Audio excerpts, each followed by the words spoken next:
Powered by Riverside.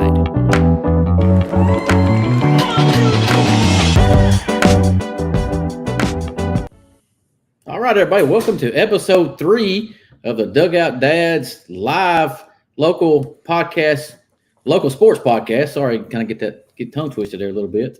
Where our skills are questionable, but our spirit is unstoppable. I'm your host, Michael Hughes, and my co-host, Jonathan Parker. Once again, we'd like to welcome everyone to tonight's episode. Episode 3, Jonathan. Can't wait to dig into what we've got planned for tonight's episode. We want to thank everyone who's logged in and joined us and going live with us while we're doing this. And, like I say, it's a new venture for us, and we love doing it. We want to talk about a little bit. We're going to start doing a contest, right? So we want to get this podcast where it's out there, where more people's watching, so we have a little fun with it, right, Jonathan? So we're going to do a little T-shirt giveaway. So in order to be in the drawing for that T-shirt, we want you to comment on our Facebook page while it's live, give us a like, and give us a share. We want to share this out there with as many people as we can. That way everybody knows what we're doing here, because we are talking local sports here in Smith County, and we're going to bring in a few outside folks in here and go from there. Yes, we just want to get involved in the community as much as we can in the surrounding areas. Just build the excitement of high school athletics and high school sports. And hey, it's September the 1st, Labor Day tomorrow. We want to wish everybody a happy Saturday. Hope your weekend's off to a great start. And, we'll just jump right into it with some of the scores from the weekend. Of course, college football kicking off, great Saturday, great Friday. It's football time in Tennessee, as they like to say, as John Ward liked to say. But Friday night, we got a little liquid sunshine and cooled us up a little bit. And hopefully the weather is turning that way. We got some more rain today, and just looking forward to some great weather and some great football. But so as far as some scores from the weekend, East Robertson with a big 50-12 win over Houston County. Macon County with a big 42 shutout victory over Trousdale.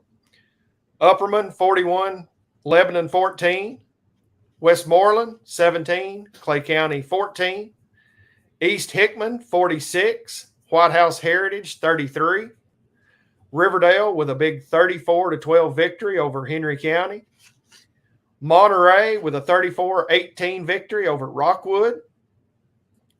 Murfreesboro, Oakland traveled to Anna, Texas with a huge 52-48 win in Texas. Now, I don't know about you, but I know Texas high school football is large. And for a team out of Tennessee to go down there and beat them like that, that's impressive. And to touch on that for a minute, John, I did actually watch that. I caught the fourth quarter of that game on the YouTube stream that it had there. And you're right, man.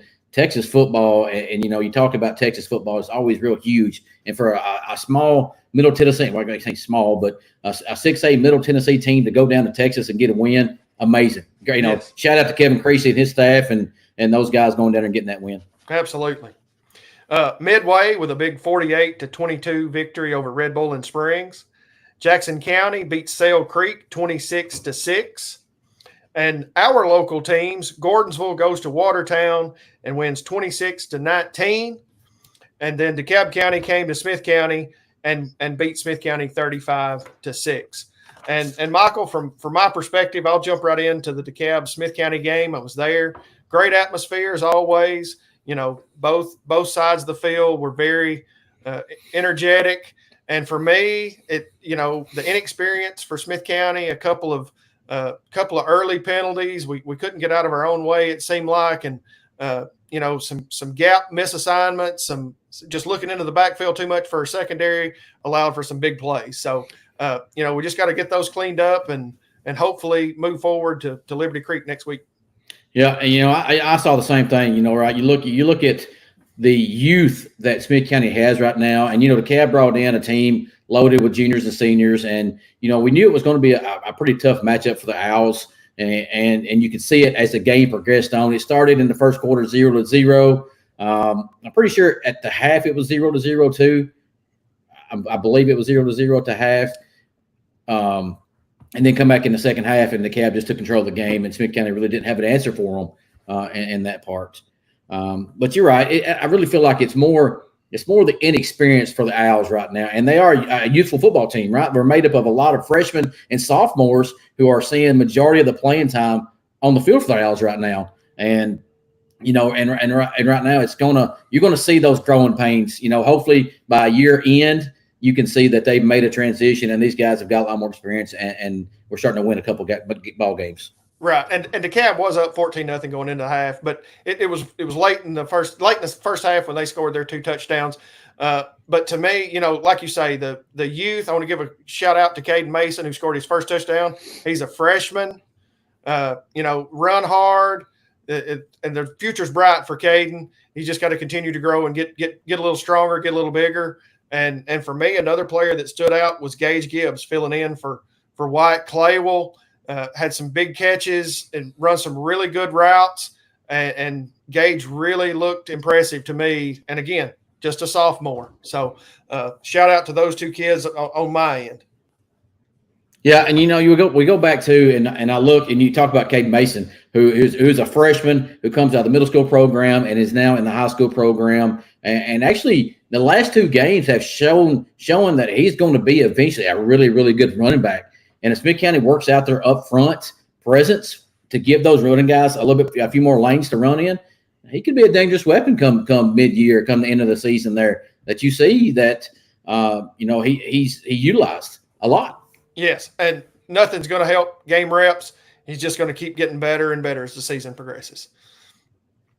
Yeah, so let's move over to the Gornsville game. We'll recap that for a couple minutes here. We'll talk about Gornsville going into Watertown. Once again, 2 rivalry games in a row for Gornsville. Smith County week 1, Watertown week 2, and gets a 26-19 victory over the Purple Tigers, which is a great win for Gornsville. Going into week 3 now for the Tigers, going in at 2-0. You saw once again what they can do up front for the Tigers. Their up front presence on offense and defense is senior heavy. So it makes them a lot better football team than some other teams they're playing. And you saw Mason Cross once again start for the Tigers and come in, do a great job for the Tigers going up and down the field. And then you also got a soft flash of Jay Foster come back into play. Yes, and for me, I've seen it for the last 3 weeks. I've watched Gornsville, went back and watched this game against Watertown. Their offensive and defensive lines, oh my goodness. They will get after you, knock you off the ball, and their running back, who had a great game, 31 carries, 256 yards, 2 touchdowns. He is 4, 5, 6 yards down before anybody's even close to him. And then, of course, he had a huge 74-yard run to pretty much Watertown made it close late. I think there was maybe an officiating issue where we're going to have Coach Jackson on earlier or later to talk about it, that I think Watertown may have gotten 5 downs. So, but shout out to Bryson Grissom, who had an outstanding game. But again, from my point of view, the offensive and defensive line of Gornsville in the first 2 regular season games and in the Jamboree have just been excellent. Yeah, and if you're just joining us here on our Facebook Live or our Dugout Dads local sports podcast, guys, I apologize. It looks like my settings wasn't right. You're about 7 minutes behind of what we started talking about. We apologize. We'll get it working. Working out the kinks. Working out the kinks. Like I say, we're just old 2 guys just trying to get this and have fun with it. Now, once again, I want to recap real quick that we're giving away a free Dugout Dads t-shirt, and how you enter that drawing is you like, share, and comment on this post. And we'll put you in the drawing for a Dugout Dads t-shirt. We're going to start doing this weekly where we give out something. We appreciate, we may not have a lot of listeners, but the guys who listen, we want to, appreciate you and give you something back from us. And I want to give a shout out to everybody who has said good things about our podcast. And like Michael said, we're just 2 old guys here just trying to keep it alive and keep the word out there that, there is a lot of great things going on within our general area of Smith County. There is. And going back over, we're going to recap once again a little bit of some local stuff that we do. And Smith County, once again, loses 30-6 to DeKalb County. Next week, we go to Liberty Creek. So it's the first 35-6. Sorry, 35-6. Yeah. So we go to Liberty Creek next week. The first road test for Matt Dyer's team. Once again, a young team going to Liberty Creek. It was a pretty one-sided matchup last year. Smith County pretty much dominated that game with Liberty Creek last year. But you go down to Liberty Creek this year, a new team last year. Now they got 1 year under their belts. You don't know. You don't know what we're going to get, right? You don't know the young guys going on the road. What kind of atmosphere that they're going to have down at Liberty Creek, and how the Owls will perform next week. Well, it's going to be a great atmosphere. That their field, their facilities are top notch. A young team with inexperience, they're going to have butterflies. They're going to be a little on edge. But get through the first couple of series, and let's hammer home and let's bring home a victory. And then, of course, you flip to Gordonsville, their first home game. Turney Ford Field is going to be rocking, because guess who comes to town? The Yellow Jackets of Trousdale County. And that, over the course of my life and prior, has always been a huge, huge matchup, and just always a lot of excitement around that game. Of course, Trousdale is down some to what they were in years past, but we know for a fact that when the Yellow Jackets travel anywhere, they travel heavy, and they'll be ready come Friday night against Gordonsville. Yeah, and like you said earlier, we're going to have Coach Jackson on here just a little bit later. But I want to ask him, who did the schedule for the Tigers this year? They have 3 rivalry games in 3 weeks in a row. I mean, what a stretch of 3 games. And we know Trousdale County's down just a little bit, but it doesn't matter, right? It's a rivalry game, and we know when the Yellow Jackets come to town, they're going to bring everything they got. That's right? Exactly right. And I'm sure Coach Jackson will have his guys ready, and we'll talk about that with him here in just a few minutes. But you're right. Another game where Gordonsville probably projected to win the game, to go 3-0, and yet to play a region game, right? So they played Smith County in 2A, Watertown in 3A, and now Trousdale County in 2A. So they've yet to play a 1A game, and right now they're looking at more than likely going to be 3-0 after week 3. Yes, and hopefully we'll see more playing time from Jay this week. Mason Cross has filled in great, but each rep, each game, you think Jay's going to get better, going to get stronger. And, it's just exciting time each Friday night, because, as that calendar rolls on, playoff time gets closer, and, these games are going to matter. Even though they're not region games, they're only going to make you stronger in the end, playing tougher competition. As we wait for Coach Jackson to join us here, we would be not fans of the Tennessee Vols if we didn't mention the Tennessee Vols and college football cranked back up this weekend. We had some games last weekend and Thursday night, but it really kicked in the full force this weekend. And the Tennessee Vols, opened up with a home opener against UT Chattanooga and win 69-3. You hear Nico, you talk about Nico, and you see what Nico did this weekend. Nico did a great I had a great showing this weekend. I know we talk about it's only Chattanooga, right? It's just Chattanooga. It's not really, it's not really good competition. But for him to come out in his first start in front of 102,000 fans and perform like he did, started out the game 10 for 10, to start out like he did, and the Vols just straight dominate. Now they go into next week, go to Charlotte, play a good NC State team. Now that's going to be, for me, Jonathan, I don't know how you feel, but that's going to be really – if he does the same thing against those guys, and then I'll probably join that Nico train. Again, you step up in classification.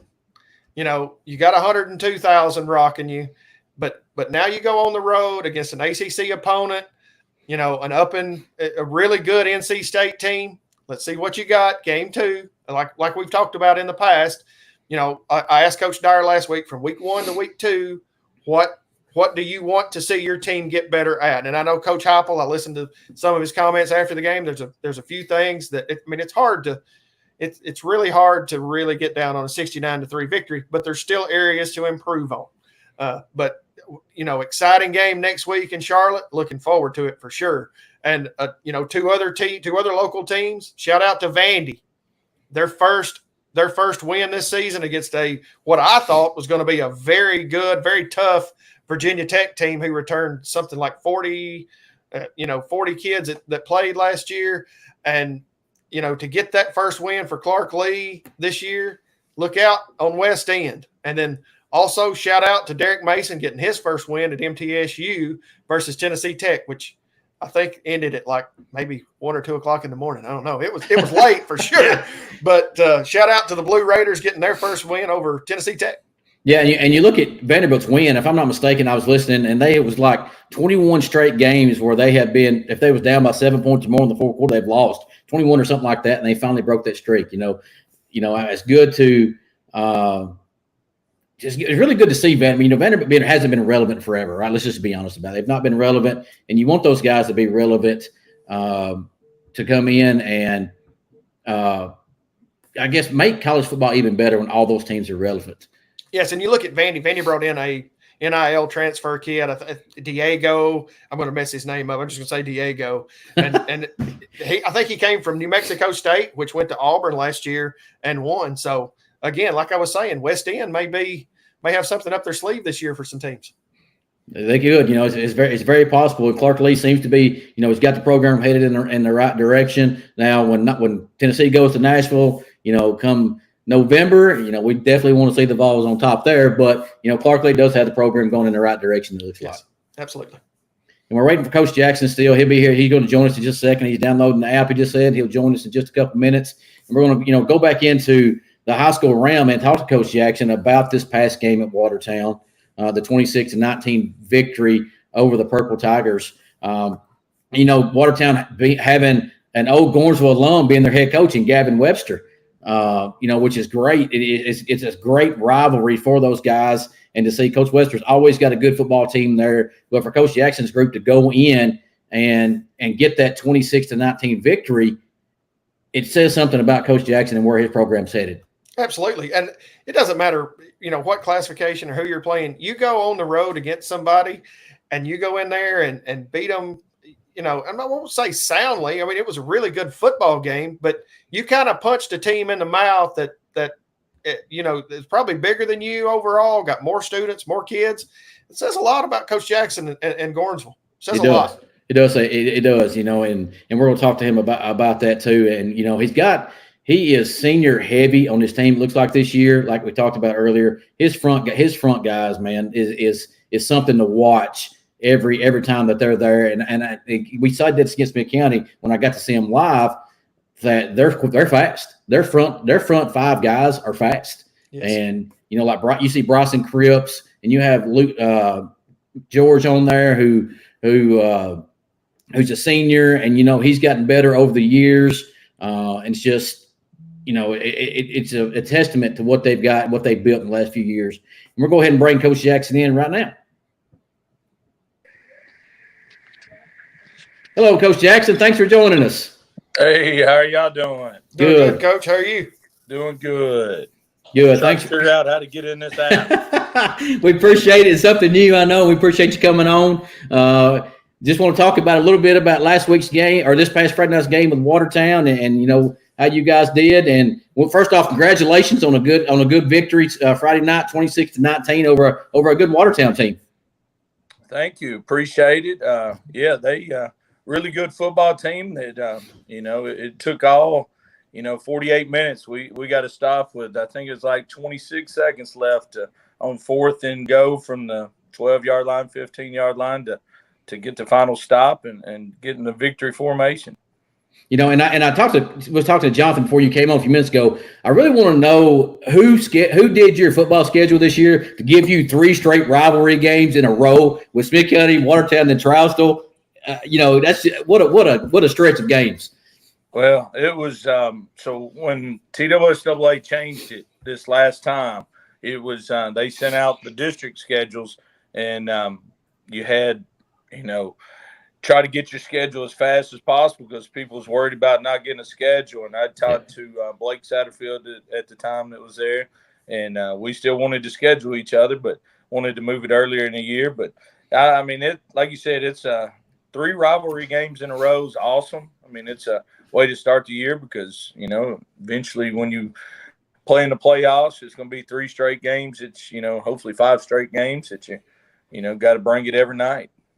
Yeah, go ahead, Jonathan. No, I was going to say, Coach Jackson, for me, I've watched you guys watch you in the Jamboree. I was just talking about this with Michael. The Jamboree against Smith County and against Watertown, your offensive and defensive line are just blowing people off the line of scrimmage, getting after the quarterback. What are you feeding them over there? I mean, come on. I mean, it's amazing to watch right now. Well, it's we have 11 seniors on our team, and I think 7 of them are offensive linemen, defensive linemen. So I mean, we're and 2 or 3 of them have started for 3 years. This is their 3rd year starting. So I mean, one of them, Mason Greer, I think started as a freshman before I got here. So it's just guys that have been been around. They're 17, 18-year-old kids, been in a weight room for 4 years. So it's a strength of our team, is having that many linemen, and it's showing in ball games right now. Yeah, and talk a little bit. You've had Mason Cross for the last 2 weeks, and the Jamboree lead your offense. But we did get to see a little bit of Jay Foster this week. But Mason's done a great job, because we've watched you the last 3 weeks now. And to me, for being to come in, somebody that don't have a lot of experience, but is leading your offense, pretty good for you. Oh yeah, he's done a great job. I mean, he played in all the scrimmages and did a great job in the scrimmages of leading the offense, and being able to run the football like we've been able to do helps the quarterback. I mean, don't get put in situations where you got to throw it a lot of times. If we can stay in 3rd and short, 3rd and medium, manageable situations is huge for a quarterback, whoever it is. But he's done a great job leading the offense and making plays and getting us in the right situations. And then, like you said, Jay was able to come out and play the other night and did a great job. So, I mean, it's both of them's doing a good job leading the offense, and we're excited about it. So, Coach Jackson, I know this Friday night, first home game against a fierce rival. What are you expecting this coming Friday night at Turney Ford Field? I expect a huge crowd. I mean, like you're saying, a big rival like like Tri-County County is. I mean, I understand that they're playing a lot of young guys this year. I mean, I think I talked to Coach Gregory yesterday, and he's playing about 6, 7 freshmen and sophomores on offense and defense. I mean, but they're still going to come out excited to play, and being the first home game, I feel like our crowd's going to show up and show out, and going to have the jungle rocking. Yeah, and talk about this past Friday night's game too, and just looking at some of the players that you've had that really stood out to me as I watched your film and as I watched it live with the Booster Club. And shout out to those guys doing a wonderful job, doing all those live games. It helps us when we can't be there. But if you look at Mason Cross's head and Bryson Grissom, heck of a game to 250 something yards rushing. What a game by that guy. Yeah, he had a great night. I think it was 31 carries for 256. I mean, and something that's not on the stat sheet is we started our second drive on about the 30-yard line and threw a screen pass to him right off the bat. Had a 70-yard touchdown catch that got called back. So, I mean, if he would have had that one on there, he would have had over 300 yards, 4 touchdowns by himself. I mean, it's just – and he's done a great job. He had a great offseason in the weight room. Got bigger, faster, and stronger. And, he's seeing the benefits of, being in the weight room all year and getting stronger, and he's running the ball really good. Well, Coach Jackson, it would be remiss if I didn't ask this question, because I think, did Watertown not get 5 downs? What was the explanation on that? Oh, well, they got 5 downs one time, and we got 3 downs. Yeah. And we went 1st and 10. We drew them off sides. Then we go 1st and 5, but they had 2nd and 5 on the down marker. So we got 3 downs one series. And then I think the explanation was they had an illegal formation and the play didn't count. So they gave him the next play. And I'm like, well, I didn't decline it. And he's like, well, you can't decline it. And I was like, well, why did the play happen then? And he's like, well, I didn't call the penalty. So young, inexperienced refs and early in the season mistakes. I guess that's what we can chalk it up to. We talk about, and we've watched, like I say, me and Jonathan watched it the last 2 weeks, and something that I think, and I'm sure you probably you noticed too, your defense so far has had a bend but not break mentality so far. Against Smith County, they got down, and you guys didn't bend whatsoever. I mean, you didn't break. You bent a little bit, but you didn't break. You didn't give them nothing. And then, like last week against Watertown, once again, you bend but didn't break. So your defense, to me, is really standing out of what you guys have accomplished in your 2-0 start so far. Yeah, and that's defense. The defensive days of shutting people out is really hard. Offenses are really good these days, and you got to be aggressive on defense and try to make people, try to make plays. Get them in 2nd and long, 3rd and long. And I mean, good football teams. Carthage had a 97-yard drive that first week. They did a great job. I think they converted 3 or 4 third downs and a fourth down on that drive. I mean, that's we try to, like you're saying, make them snap the ball again, and they did a great job there. Watertown did a great job. They had a drive right before the half that they, hit us for a couple runs and had a couple of explosive pass plays that they got us. But, I thought our defense is doing a great job of, make them snap the ball again, and eventually that field gets short, and you ain't got to cover 80 yards. You got to cover 15 yards, 10 yards, and, you can play a little bit more man-to-man, and the routes shrink a lot. I'm looking and I watch your game film and just, looking at some of the young guys that you have making plays for you as well. Waylon Kennedy with a touchdown pass, from cross that did that. And you got Jay Foster, as we talked about earlier, Dalton Hancock's one of your older receivers, but a really good receiver as well. But you also have Maddox Randolph in there. A lot of young guys that are getting reps for you. That's only going to help you come toward playoff if I had my guess. Oh, yes, definitely. That's, as far as older skilled guys, I mean, Bryson Grissom's a senior, Dalton Hancock's a senior, and then the rest of the guys are juniors and sophomores that is playing a big role in the skilled guys. Like I said, Waylon, he played last year, started, I think it was probably just about every game except the first 2 on defense, and then played some receiver. Maddox, he stepped in and had a great game 2 weeks ago, and then, had a great game last night or Friday night, but it's just young guys that are taking advantage of their opportunities, getting out on the field and making the best of it. So, and last thing for me real quick is the progression of Jay. Jay didn't play week 1. He got some reps week 2. Are we looking to build on that every week? Or, how's his progression coming along? Yeah, I mean, I think it's a situation he's going to get better and get back into practice mode and going every day in practice. So, it's something I don't feel like early on in the year that you rush somebody back to try to get, 2 rivalry wins. I mean, it's a long season. You're trying to, play 15 games and you bring a guy back that's had an injury, and try to win a ball game early in the year. It's just not smart as a coach, I don't think. So, trying to, develop him and, get that thing stronger and, and as long as Mason Cross is playing good, then it's, he's going to have his fair shot at opportunities. Well, Coach Jackson, we certainly appreciate you coming on with us. We'd welcome you back next week to have another segment with us. Look forward to it. Hey, good luck next week. Yep. Let's get the jungle loud. Let's go beat the Yellow Jackets. Yes, sir. Thank y'all. Appreciate y'all doing this. Yep. Thanks, Coach Jackson. Yes, sir. See you.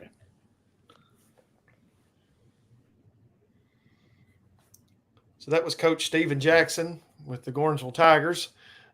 Just really exciting start to their season. I mean, I don't think they could have got off to a better start. Now it's time to get rocking and rolling the game 3. It is, and like I say, kudos to him, kudos to his group, and he's got him going in the right direction, and I can't wait to see where Gornsville goes from here. So I'm gonna go ahead and we're gonna now have Smith County head coach Matt Dyer come in with us. Let's go ahead and bring Coach Dyer in with us. Coach Dyer, once again, thanks for joining us this week. Hey, guys, appreciate what y'all do, man, doing this right here. Okay, really appreciate you guys. Thanks for jumping on again, Matt. Another tough week. Just kind of fill us in on your feelings from the week and how you're feeling. Of course, I'm always proud of our guys, the way that they fight for 4 full quarters. Just proud of the effort that they give. One thing we had a little lack of execution, early in the game, and we picked up a little momentum there after halftime. The interception killed us, but still it's just a lack of execution. It's really hurting us, and you expect those things out of a young team. But the one thing you can't have happen is not at least get better, show improvement each week. That's one thing that we got to make sure that does not happen as coaches. We got to make sure that whether it's changing something up, moving personnel around, doing something on our part to get guys in a more successful situation, So, that's always what we're trying to do off of a game that, you lose or something like that. Cause you always learn more from failure than you do success. So we learn just as much as we do from a game that we lose, what our guys can do, can't do. They need more help in doing or developing or something like that. So we're always going back to the drawing board after a game like last Friday night, where if we got to move some pieces around the board, kind of like we did a few years ago when we were starting 7 or 8 sophomores, we're in that similar boat that, we probably didn't have a set Friday depth chart lineup, whatever you want to call it, until about week 4 or 5. And that's where we kind of started hitting our groove 3 years ago. So we're kind of in that same boat right now, still with a bunch of young guys learning where they need to be, learning what they can do, and then themselves, our guys, they know what their limitations are, and we see that as coaches. So it's our job to put them in successful situations, and that's what we're going to plan to do and keep trying to do. But we just keep asking our guys, man, to play hard, play for 4 full quarters, and just keep grinding, and keep showing that grit and determination, and take that week by week. And each week we tell our guys, you're going 1-0 each day. That's the ultimate goal. And, you can't let a past failure or a past defeat, emphasize where you're going to in the future. So our biggest thing is put it behind us, get better, learn, develop, and try to go 1-0 each day this week to where, we can get a game in the win column starting Friday against Liberty Creek. Well, and I want to commend you. You talk about, it's putting your arm around a kid and explaining what he did wrong. I see more out of your coaching staff that does that. And for me, that just says a lot to me. Grab a kid, experience versus inexperience. You've got a very inexperienced, you've got playing a lot of freshmen, a lot of sophomores, putting your arm around those kids and explaining to them how to get better. Because from my perspective, and look, I'm no football coach by any stretch of the imagination, but I watch it and I know a little bit about the game, and I saw a lot of, secondary players looking into the backfield, a lot of gap miss assignments, and it wasn't you weren't making an example of the kid. You were putting your arm around him and you were showing him and correcting him the mistakes that he was making. And that's the biggest thing that, especially young kids, like you said, an inexperienced kid, they need confidence. Yes. And it's okay to criticize as long as it's constructive criticism. And that's what a lot of people don't get. They just want you, I don't know, I ain't gonna say a lot of people. They want the scream and holler and yell and all that, but most kids nowadays that don't respond to it. I know some people are probably like, well, you got to have an old school approach or whatnot. But at the end of the day, if a kid knows that you care for him and you love him, he'll tear down walls for you.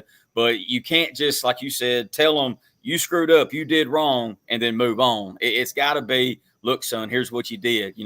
You misread your key right there, or you weren't square enough to the line of scrimmage. Keep your shoulders square next time. Get downhill. Use your leverage. So, and at the same time, keeping them composed, keeping their confidence up. And then when you see them turn that corner, they feel it and they see it. And now you're getting better. You're developing that kid or that player or whatever, young man. But you understand what I'm trying to say. And that's the thing with young guys. You got to get them confident. You got to get them playing fast. And you can tell them what they did wrong, but you better be prepared to tell them how to fix it. And once they know that you care enough about them to do that, instead of just hollering at them, making an example of them, whatever, they'll fix what they need to get fixed. And, they'll run through walls for you. And, that's what we want out of our guys is, we want them to be successful. So we're going to try our dadgummits to put them in successful situations. And, I've coached on 0-10 teams, not fun. I've coached on 10-win teams, extremely fun. I've coached on teams that didn't make the playoffs, that made deep playoff runs. But at the end of the day, they're all 16, 17, 18-year-old kids that just want someone to believe in them. They want someone to give them a chance. And, as cliche as it sounds, they want someone to love on them. But at the same time, they want someone to coach them. Most of them want that accountability. And I know a lot of people now say, you got to baby them and all this. kids are the exact same now than when we were that age and before then. They want to be coached. They want to be, pushed to their limits. But, at the same time, everybody loves a pat on the back. Right. They want to be told when they're done, when they're doing good. And, they want to be coached, and, they want that accountability. And you gotta let loose the reins sometimes and let them play. And that's what we try to do. And you look, Matt, for Friday night's game, you look at it, and with all the stuff that went wrong, you guys showed flashes that you could be really good. I mean, you've done some things that, Caden Mason, has a pretty good night running the ball, and you can see Riley throw the ball around the field pretty good. You receivers are catching the ball this year, but you also see flashes of good things. I know we all see the negative, you see the losses, whatever, but I always look for a positive, and those positive is you guys come down to the end of the year with your inexperience will be experienced players, and it could help you come playoff run. It will. And, like you said, the last 2 weeks, it's ended in losses, but we have shown flashes of what we can be. We've shown flashes of our potential. Now, potential will get you so far. You've got to eventually take that potential and put it to ability. But, like you said, there's times where if we're running inside zone or running counter or power or whatever, you see a hole there, and it might just be as simple as a back not reading it right, making the wrong cut. Or, we've got the edge sealed and our back don't get to the edge, or it's something as simple as a miscommunication between our tight end and our tackle not blocking a 5 technique. And that, that's the thing about football. You can have 10 guys do 100. They can grade out 100% on a play, but if that 11th guy doesn't do his job, then the play is a disaster. And we're getting a lot of those experiences right now, as bad as it sounds, where we've got 10 guys doing their job to a T and it looks great, but that 11th guy either misses an assignment or misses a block or misses a read or, something of that nature, and it's a dead play.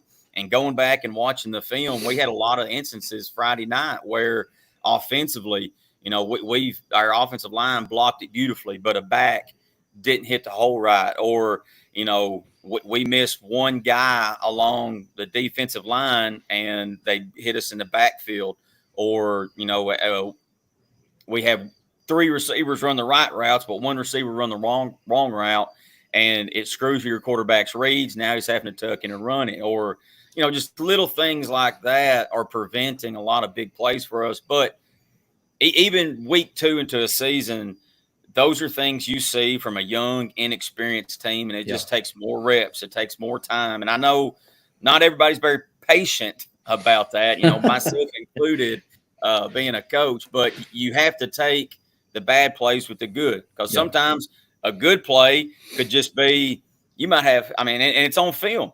We might block a play totally wrong, but you got a running back, say either Jaden Evans or Caden Mason, who breaks 3 tackles and gains 15 yards, and everybody's like, hey, that's a great play. He's like, no, we actually were terrible on that play. We had a kid just make a heck of a play. Or Riley pulls the ball down, scrambles for 15 yards. They'd be like, woo, we had 4 receivers run the wrong route. That's not woo. So you got coaches on the head. They're like, what are they doing? Why did they do that? We don't know.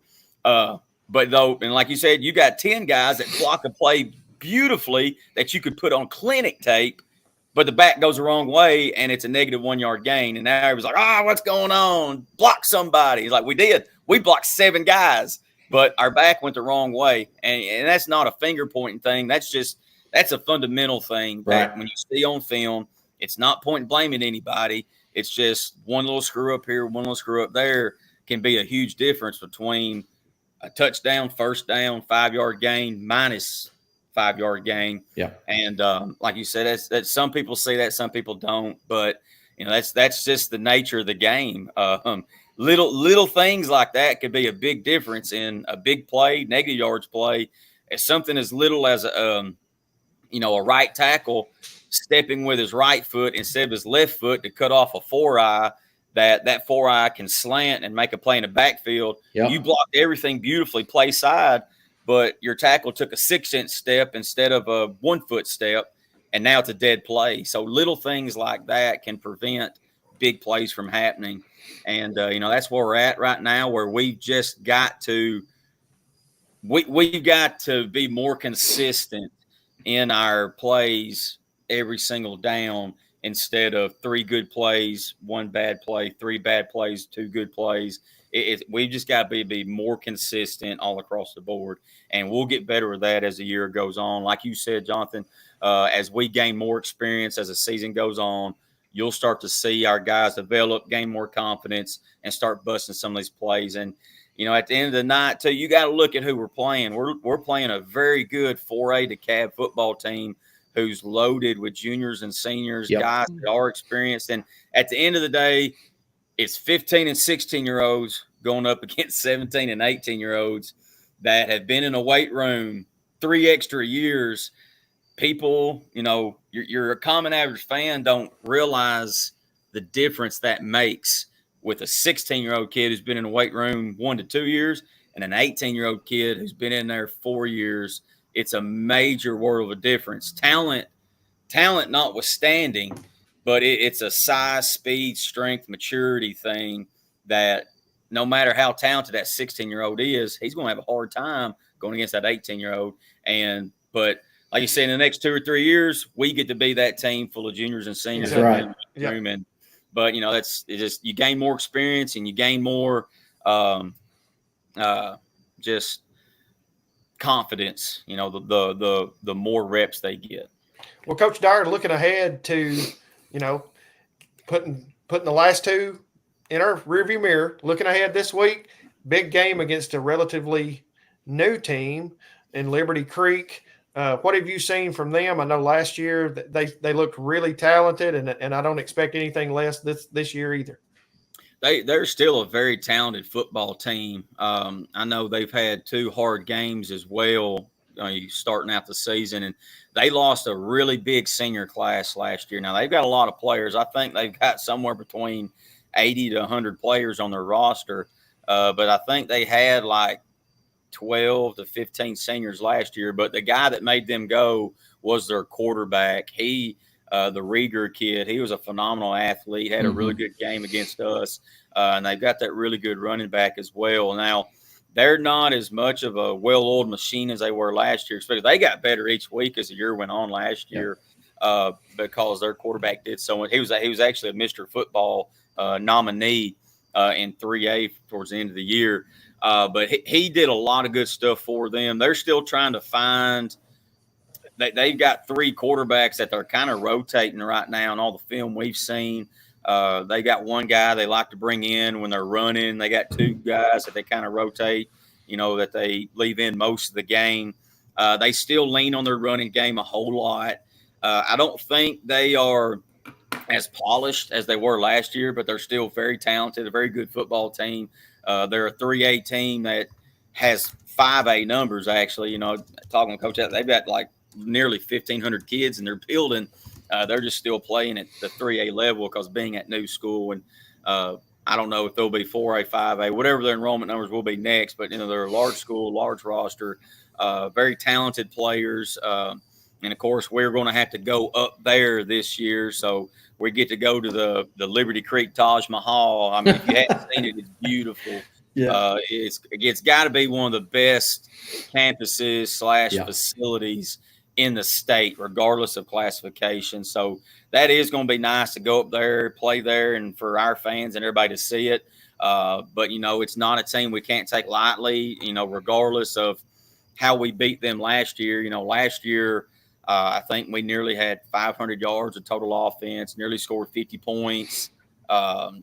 But, we're not the same team we were last year. They're not the same team they were last year. So, we're going to have to go keep watching film on them, get prepared throughout the week, start tomorrow with our guys coming in on the Labor Day holiday. We'll go in the morning, get them in, get them out.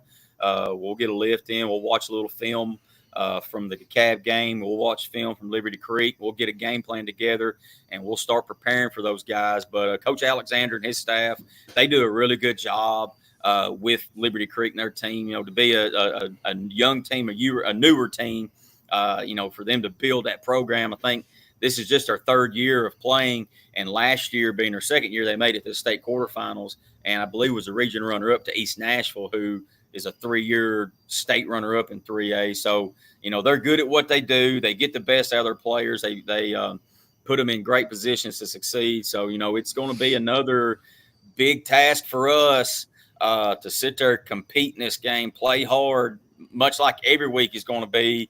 When you look at our schedule, you got Gordonsville, DeKalb, Liberty Creek, and then we're going to Macon County.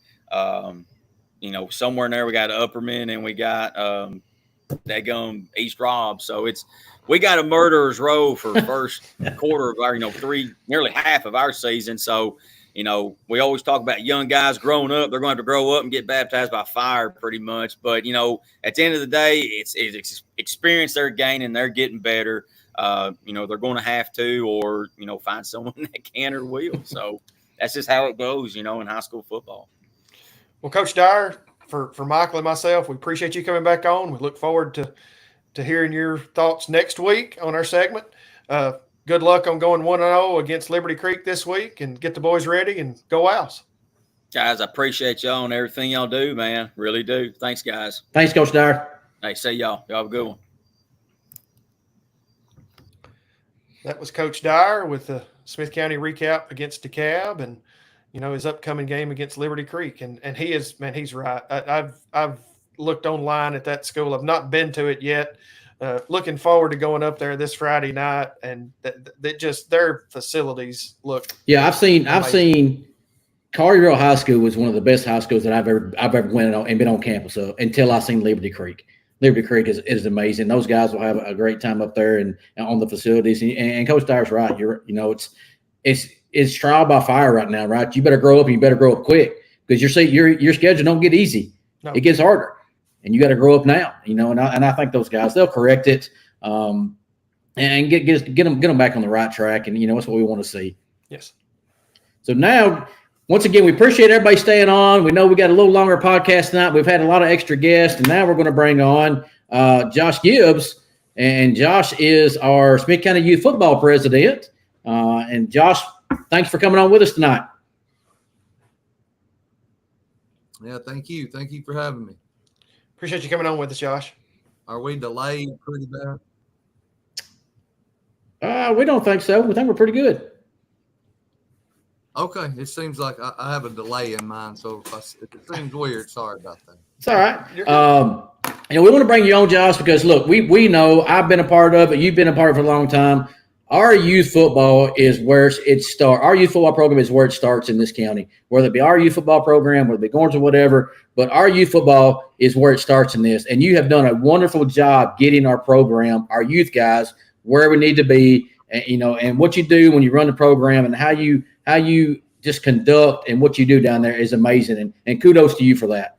Thank you. I appreciate that. Thank you. I do take it as it's an honor to be a part of something like that. It's a blessing to me. And I do. We all that are involved in that, we pour out a lot of time and effort to that, because it does mean something, not just for football, not just for the football community, but these are young children, boys and girls, because we have the cheer included in that too. Yep. That's going to grow up to be men and women, husbands and fathers, and things like that. So we want to teach them those foundational truths. And what better place to do that than while you're playing a little football or cheering a little bit. And from my perspective, Josh, that means so much, because you are 100% correct.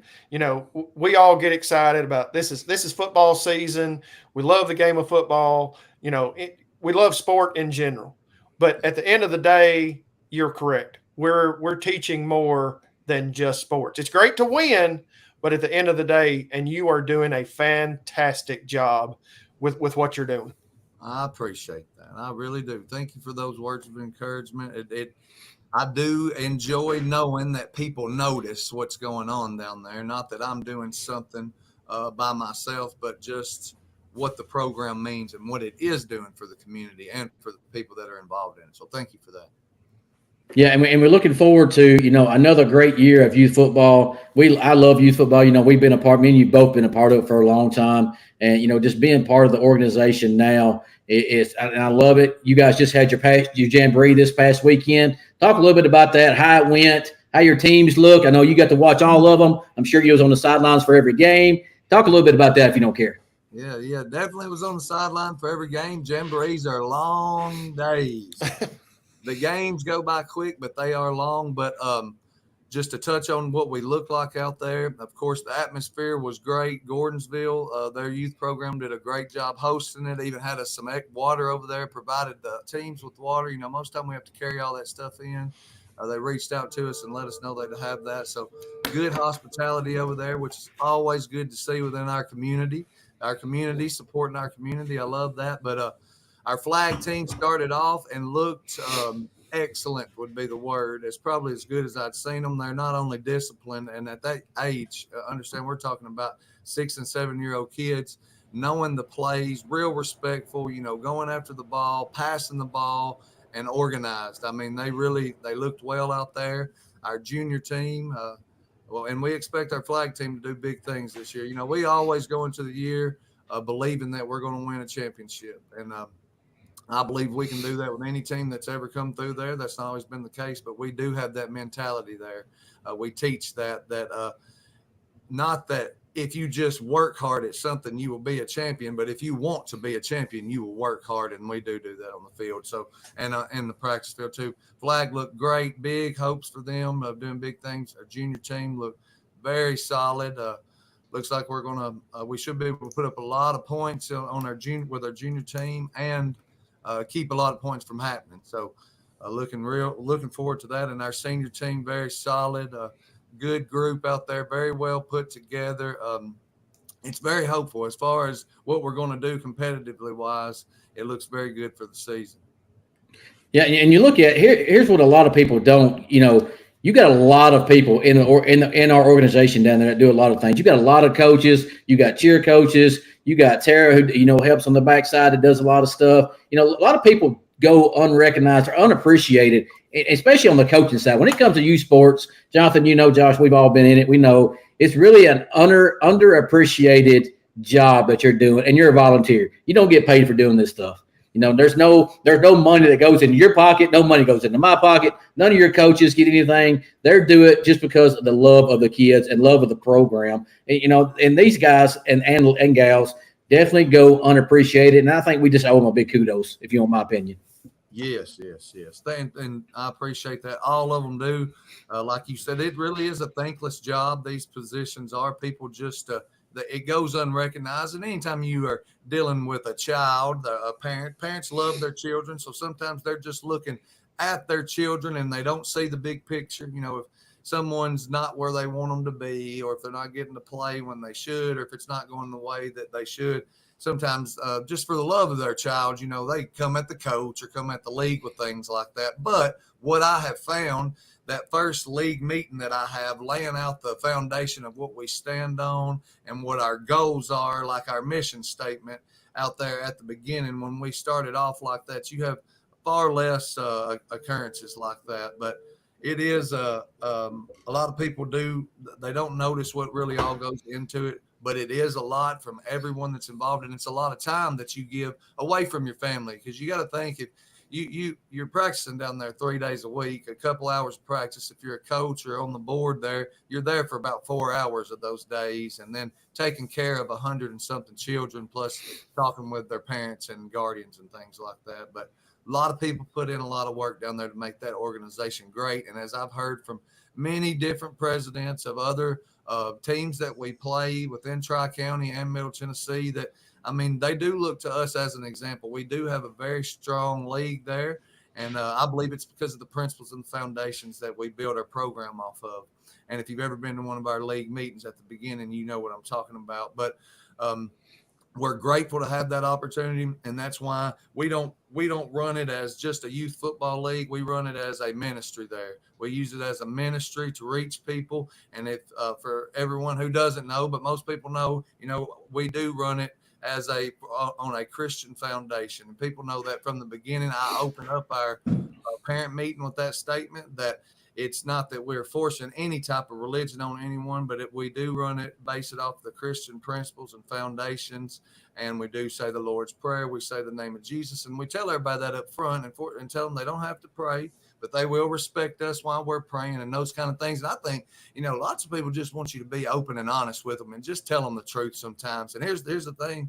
If you are open and honest with people and tell them what you expect and where your lines are, most people won't cross them. They'll leave before it ever gets to that point. And that's what, Michael, this, we've found that over the last few years doing this, just being more bolder in our statements of what we stand for. And what we've got is a great program that people look to.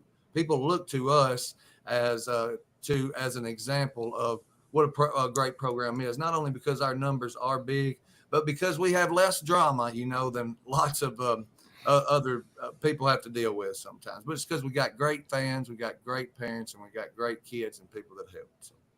Yeah, and just to touch on a little more of the foundation piece, and a little bit of personal on your side, Josh, is I know you're doing a lot with the FCA with the high school now, which is great, right? FCA is huge. I think it's good to get it started again, and then you're also reciting the Lord's Prayer before every at the moment of silence to every high school game. To me, kudos, man. I mean, that's what we need more of, right? We need that. We need that in today's world. And for you to step in and start doing that, especially with the FCA part, when I was in high school, FCA was pretty good. When I was in high school, I don't know how much I'm sure they do it now, but at Smith County, for you to bring that back and start doing that, man, kudos for that. I think it's a great thing you're doing there. Yeah, thank you. There's a lot of people involved in that FCA, but I will want to touch on saying the Lord's Prayer during the moment of silence there. What I've had people come to me telling me, had cold chills and how wonderful it was, brought tears to their eyes that we in unity stood up. And even at the Gornsville game, they said they could hear it on the Gornsville side as well. We saying that prayer in unity. And that's what I wanted there for us to, when we have those chances to be bold for our faith, to stand up and be bold. It's not that we don't have the chances. It's just sometimes the things that we want to do or maybe frowned upon or they're uncomfortable. Well, what I say is if you believe in it, get comfortable being uncomfortable and be bold there. Yeah. 100%. Yeah. The hair standing up on the back of my neck. I'm so excited about this. It's awesome. Yes, it is. Amen. Thank you. And once again, Josh, we appreciate you coming on just to give a little insight of, a lot of people just don't know. If you're not part of the youth program, you really don't know what goes into the youth program, and we want you to come on. We want you to talk about it. We want everybody to be involved in it. We're always looking for extra help, right? We always want extra help. If you ever want to volunteer to do something, talk to Josh. Talk on Saturday home games. We'll take anybody who wants to come volunteer and be a part of our youth program for these kids, right? Because our kids are the foundation of what, we're making them better people in our youth program. And so we'll take anybody that wants to come help. And Josh, I'm sure you'll echo that as well. Yes, definitely. Anybody that wants to be a part of that, you come talk to me. We'll talk about some things and see where you can fit in. And just to touch on this too, if you're interested in putting your kid in youth sports, I do want you to understand that we do buy the best equipment that we can. We rotate those helmets in and out every few years. We have them conditioned. They're good shoulder pads. They're good uniforms. It's not that we are down there just barely getting by with what we can. The money that we get, we put right back into the program. It goes nowhere else but into the equipment and for better gear for the children and uniforms. And that's why you'll see them out there with 3 sets of uniforms this year. Kids like to look good out there, and that was something we were blessed to be able to do. So we got some alternate uniforms with the help of my good buddy, my vice president there, who's got the eye for those kind of things. Y'all might know him, Michael. But, yeah, just wanted to tell that to people. If you're interested in it, or if you're kind of on the fence, talk to me about it or someone who's involved, and we can give you a little more information there. Well, Josh, we certainly appreciate you having on. Look forward to your season and look forward to you coming back on with us and having a discussion about it. Yes, sir, Jonathan. Thank you, Michael. Thank y'all. I appreciate y'all. And I think it's awesome what y'all are doing. I love to know a little bit more about what everybody's thinking in our community sports. So keep it up. Thanks, Josh. We appreciate it. See you, Josh. See you. Once again, Josh Gibbs, our local Smith County Youth Football president. And, me being a part of this, I've already been a part of this league here for going on. This will be my 5th year in our league. Now, I was also part of Gornsville Youth Football for 12 years. To be a part of both of those organizations and for our youth here in this community is huge, right? And Josh is right. We are trying to build the foundation of the kids here at an early age. And some of these kids need it. And we hope that when they come through our program, it carries on to the next programs they go to. Well, I just know from my past experience, of course, just seeing the foundation, and that's where it starts. And whether it was 10 years ago, 12 years ago, where we are today is a testament to you and Josh and all the ones that have come prior to you. But where we are now is unlike any other spot that I can remember when I was growing up. And it's just a great atmosphere and a great opportunity for the kids in our county to get to be a part of something great. Yeah. And again, not just about football. Just not just about football. You're exactly right. Well, we've made it through another one. Episode 3 of the Dugout Dads is coming to a close here. Now, once again, we are doing a weekly contest where we're going to give away a T-shirt, a Dugout Dads T-shirt. As you can see, Jonathan and myself are both donning those T-shirts tonight. All you have to do is like, comment, and share on this post. You do have to do all 3. We'll put you in for a drawing, and me and Jonathan will go live this week, and we'll draw and start giving out weekly T-shirts. And we hope to build on this podcast, and we're having such a great time with it. It's week 3. We still got stuff that we got to do, we got to fix, but hey, it's a learning process for us, right? It's just new for me and Jonathan, and we love doing it, right? We love bringing you guys, the coaches, just to talk about a little bit about the programs. And next week we're going to go outside the county for a guest. We're going to bring somebody in that's a former coach and player here in Smith County to talk about his program a little bit. But we're going to build on this, guys. We want to keep bringing you all the information that you like to hear about. If there's something that you want to see, comment to us. Talk to us about it. We'll do whatever. And I'm sure Jonathan will echo the same thing. Absolutely. And before we go, like I say, and it doesn't have to necessarily be geared towards sports. If you've got something that you want to come on and talk to us about, we're open to it. We're open to anything, guys. We're learning on the fly, and before we go, I'll do a quick rundown of the week 3 matchups this week. Monterey travels to East Robertson. Clay County travels to Jackson County. DeKalb at Livingston. Pickett County at Red Boiling. A huge matchup, and it was a great game last year, and I don't expect anything different. Macon County at Upperman. Lebanon at Warren County. Westmoreland at White House Heritage. The first road game, of course, for Smith County, who goes to Liberty Creek. And like we were talking about, the first home game where Gornsville hosts Trousdale County. So those are some of the week 3 matchups. I'm going to piggyback off what Michael said. We are enjoying this podcast. We hope you are too. We have sponsorship opportunities available if you want to reach out to Michael or myself, but we ran a little long this week. But hey, I feel like we're building on this, and we'll go as long as you guys will let us go. Yep. And once again, Jonathan, thank you for doing this with me. I enjoy it. We're having such a great time. We can't do everything we want to do because it just takes a little bit of time, but we're going to build on it. We're going to keep doing what we do here. And once again, thank everybody for listening. If you want to get in our T-shirt contest drawing, like, share, comment, and we'll get you in that drawing. And thank you from the Dugout Dads local sports podcast, where our skills are questionable, but our spirit is unstoppable.